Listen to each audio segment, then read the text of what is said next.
everybody, and welcome to another exciting, fun-filled, expeditious episode of Radiorama, where, as the name implies, I show you how I work on radios.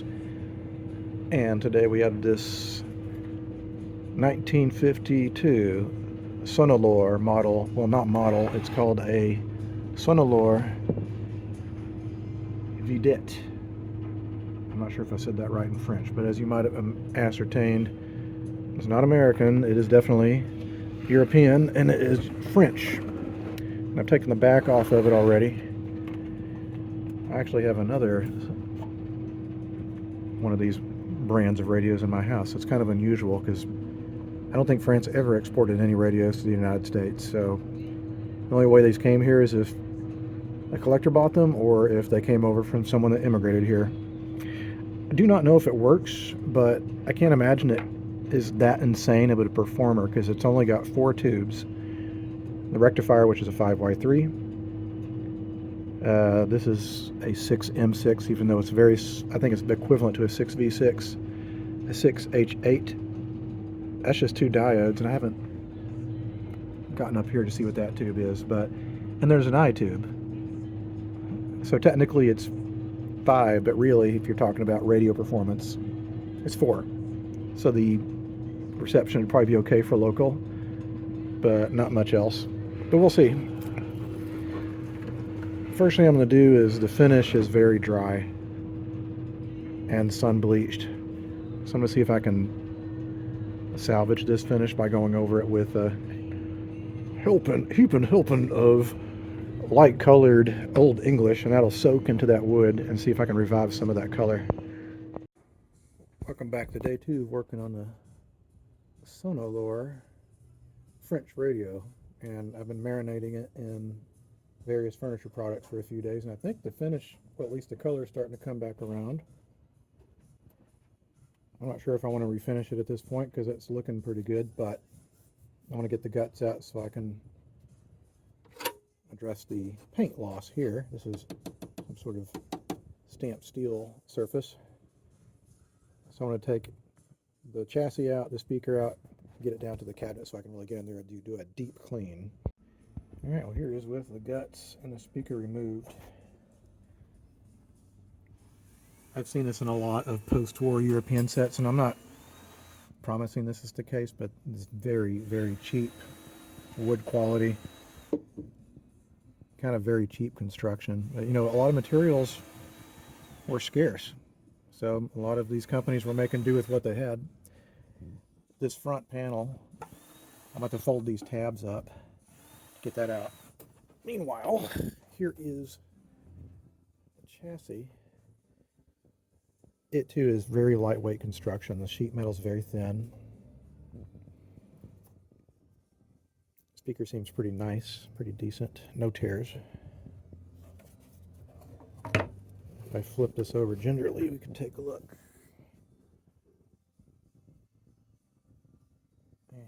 And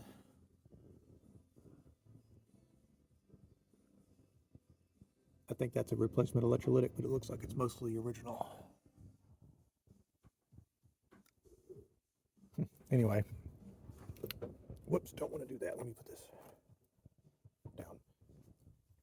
So I'm going to take this front panel off, and then I can get more up and personal with the cabinet to make it look a little bit better. All right, buddy, welcome to day, I think this is day number 3 of working on this Sonolor radio. And yesterday I spent quite a bit of time just working on the cosmetics. I think this cabinet has really come along, but I'm not done with it yet. I'm going to take it out and use some Carnauba paste wax on my buffer. What I also did is I really cleaned up the radio chassis. I probably showed this yesterday, but it was late and dark outside, so I wanted to show this a little bit closer. Not much of a radio to write home about. Again, we've just got 4 tubes, 5 if you count the I tube, which, as far as radio performance, doesn't do anything. Also cleaned the speaker and the knobs, but again, since it's sunny and warm outside, I'm going to take this out and use mechanical buffer so I can shine it up just a little bit more. All right, well, let's Spent probably about an hour buffing this. Radio's just a little bit in rough shape, and yes, I know there's a chunk missing on the bottom. I'm probably just going to fill it in with a little stain. Anyway, I'm going to stop on the cosmetic restoration and get to the electrical restoration. Alright, now that I've got the exterior kind of in good shape, I'm going to test to see what's going on with this unit. I'm going to bring it up slowly on my Variac to see if it's pulling anything. Okay, it is pulling something, and one of the pilot lights seems to be lighting, which means probably the filament string is intact. But I want to keep an eye on this. It's been off for who knows how long. I'm just going to ease it up a little bit at a time, and I want to see if it works before I get started to see where I'm at. I'd be surprised if it does. I do think this is a replacement capacitor, so someone's been in it before me. Anyway, I'm going to just let it sit for a few minutes and bake in. Report back to you in just a second. A lot better about what I'm about to say 45 minutes ago, but that number has dropped. So it's dropped in our favor, but that means steam.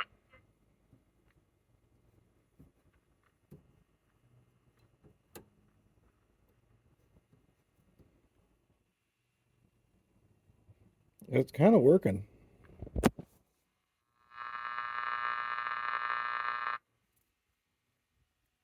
Man, there's some nasty looking capacitors in this thing. I should not be letting this run for any length of time. Originally I was going like, oh, I should keep the original capacitors in there, but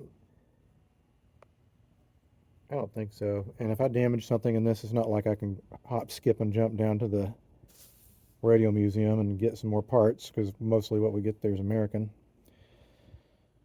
French, not so much. So I want it to be extra cautious and be a good boy and replace components.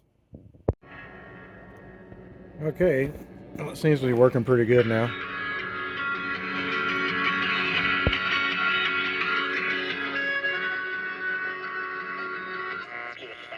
And Gentile.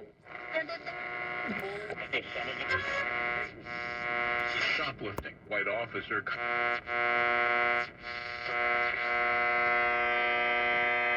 I feel like this is very dangerous, me reaching over with these exposed wires like that. So it's a couple more capacitors I need to replace, including that across the line one and this guy. Then I'll flip it over, and I want to clean these controls, oil all the little bearings and stuff that go to the tuning condenser, so everything will work nice and neatly. And then I'll do some other stuff, like adding an audio input, which I think is appropriate given the lovely styling of this. And then I'll call it quits for the evening. Alright, so I've got my audio running through. It's actually running through the volume control, and I'll show you what that looks like in just a minute, but I just wanted to see if it'd work. Yes, I'm always true to you, darling, in my way. I've been asked to Sounds pretty good, actually. buy a big tycoon and steal if the meal includes a deal, except I may. But I'm always true to you, darling, in my way. Good clean volume control. Yes, I'm always true to you, darling, in my way. And what I also did is I cleaned up all the bearings here. And I oiled all of the little pulleys so everything moves nice and smoothly. I'll leave the original bulbs in there.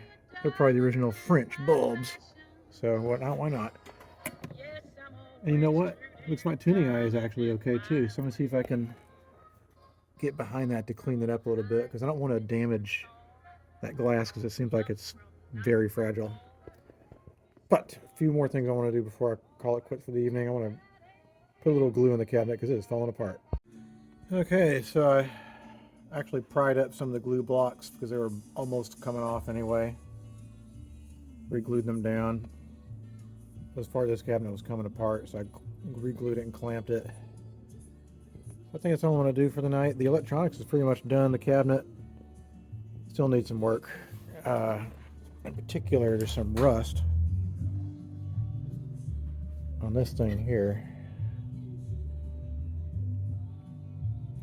Need to figure out what I'm going to do about that.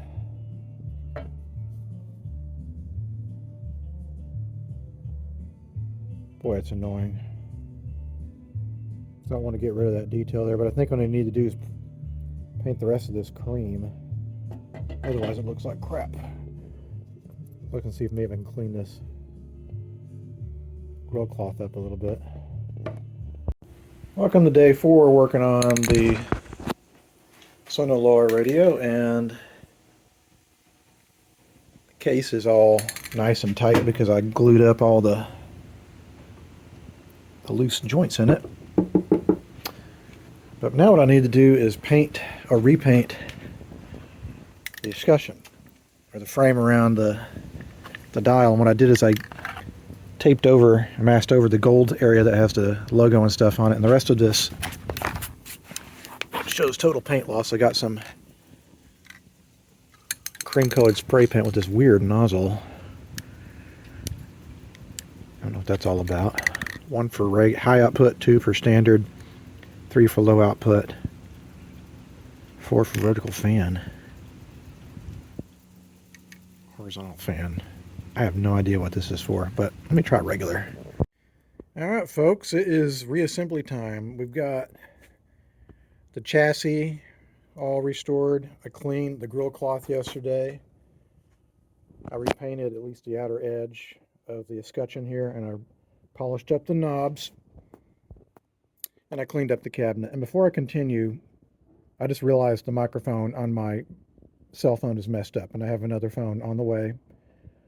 So this might be a garbage episode, and I apologize for that. But anyway, it's about time to put it back together. Yay! La ville en fête et en délire, suffoquant sous le soleil et sous la joie.